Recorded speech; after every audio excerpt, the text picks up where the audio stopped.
Dhammapada verse 17. Devadatta Vittu. The story of Devadatta. While residing at the Jetavana monastery in Savatthi, the Buddha uttered verse 17 of this book with reference to Devadatta. Devadatta was at one time residing with the Buddha in Kosambi. While staying there, he realized that the Buddha was receiving much respect and honor as well as offerings. He envied the Buddha and aspired to head the order of the bhikkhus. One day, while the Buddha was preaching at the Veluvana monastery in Rajgaha, he approached the Buddha, and on the ground that the Buddha was getting old, he suggested that the order be entrusted to his care.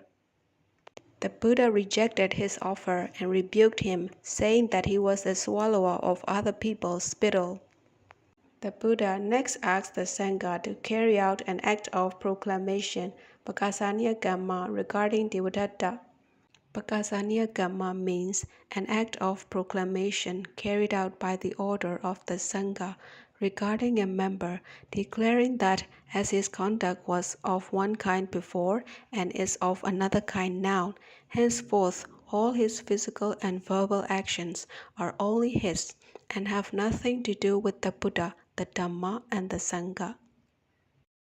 Devadatta felt aggrieved and vowed vengeance against the Buddha.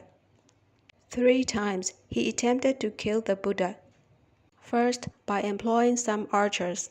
Secondly, by climbing up the Kichakutta hill and rolling down a big piece of rock onto the Buddha. And thirdly, by causing the elephant Nalagiri to attack the Buddha.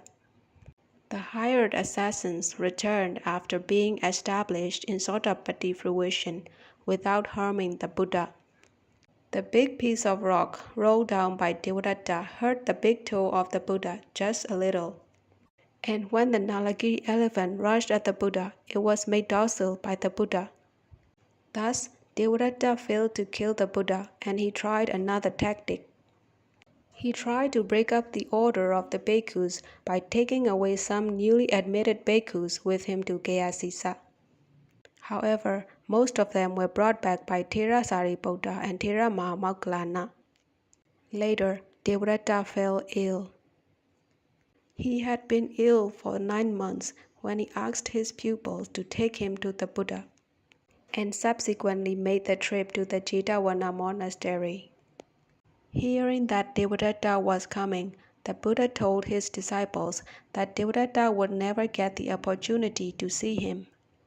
When Devadatta and his party reached the pond in the Jetavana monastery compound, the carriers put down the couch on the bank of the pond and went to take a bath. Devadatta also rose from his couch and placed both his feet on the ground. Immediately, his feet sank into the earth and he was gradually swallowed up.